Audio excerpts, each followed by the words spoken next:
Bonjour mesdames et messieurs. Bonsoir téléspectateurs et téléspectateurs. Aujourd'hui, nous allons aborder avec nos invités, bonjour messieurs, bonjour, le thème sur l'école pastorale. Doit-on se rendre dans une école pastorale et obtenir des diplômes de pasteur? C'est ce que nous allons décortiquer juste après le générique.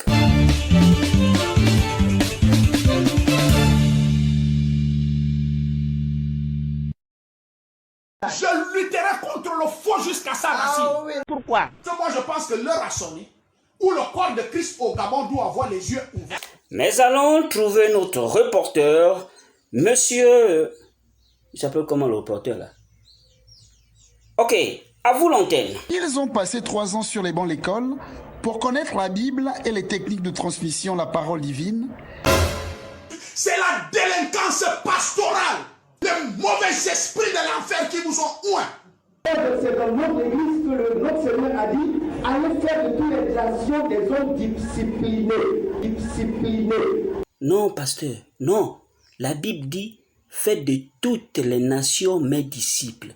Mes disciples. Mes disciples. Ok, c'est ça. Mes disciples. Je crois, c'est ce qui est écrit dans la Bible. Disciplinés.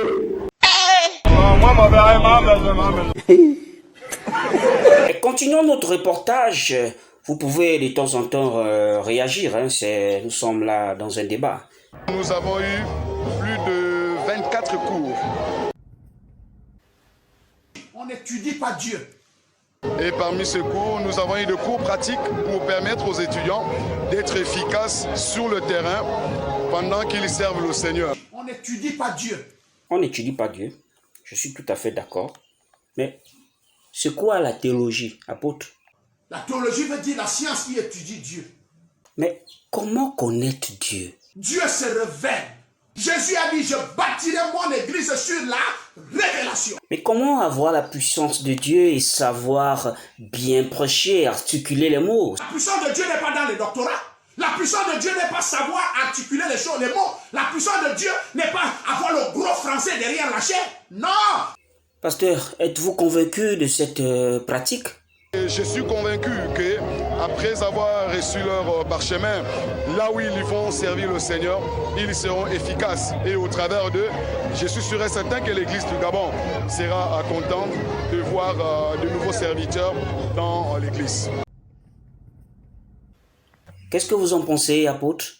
Mais j'ai bien envie de savoir si vous avez vraiment l'Esprit de Dieu dans votre dénomination et derrière vos chairs, avec vos compromis et les dogmes et les credos, je doute fort. Ces nouveaux pasteurs sont appelés à aller à travers le monde, faire des disciples pour l'élargissement du royaume de Dieu. Oh pays! Nous sommes humiliés. Et vous avez porté un costume de religieux alors que vous reniez. La Bible dit que vous vous êtes fait une forme de piété. Donc, si je comprends bien, apôtre, c'est pas la vraie nature qu'ils ont, c'est ça? Ce n'est pas la vraie nature que vous avez. Vous êtes hypocrite et vous vous êtes fait une forme religieuse. La piété et reniant ce qui en fait la force. Vous reniez la parole.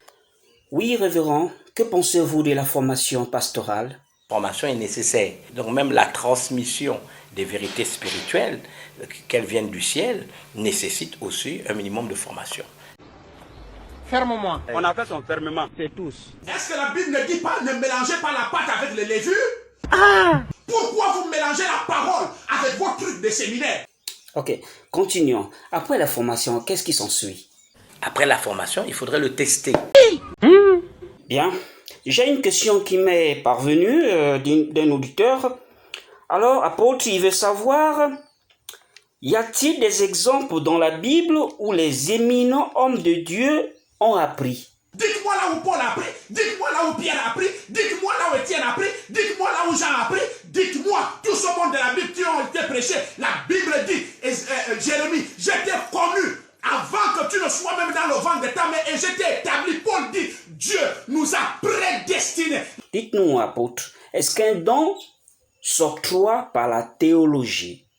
Je veux bien savoir. La Bible dit, étant monté en haut, qui est monté Jésus? Il a fait descendre les dons. Il ne nous a pas envoyés dans des écoles séminaires pour aller apprendre la théologie. Au regard de tout ceci, j'ai l'impression que l'Église est en otage. Ne trouvez-vous pas? Ce n'est pas les politiques qui tiennent l'Église aujourd'hui en otage. Ce sont les pasteurs, ce sont les églises, ce sont les religieux. On a beaucoup de souffrance, on a beaucoup eu la tort. Alors moi j'ai une préoccupation. Nous voyons avec Moïse, Paul, ces éminents hommes de Dieu qui ont rencontré l'ange, la colonne de feu, avant de prêcher. Avez-vous un mot à dire dessus, apôtre? Quelqu'un n'a pas rencontré l'ange. Il n'a pas vu la colonne de feu. Il dit je suis pasteur. Mais si je fais un rêve par exemple? Mais le rêve ne fait pas de toi pasteur. Alors, je vais voir un tout petit peu dans ma Bible. Je voudrais que vous me parlez un peu de l'expérience de Moïse. Apôtre? Dieu dit, Moïse, tu es encore trop chargé. Sors. Moïse marche dans le désert. Moïse marche dans le désert. Dieu est en train de le balayer. Dieu est en train de le nettoyer. Dieu est en train de le travailler. Moïse va faire 40 ans en train d'attendre que Dieu le travaille. Toi qui es monté en chair, Dieu t'a travaillé quand? Et comment? Mais beaucoup branlent leur diplôme.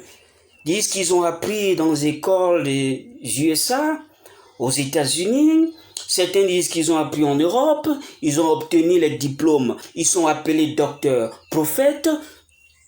Que dites-vous de cela?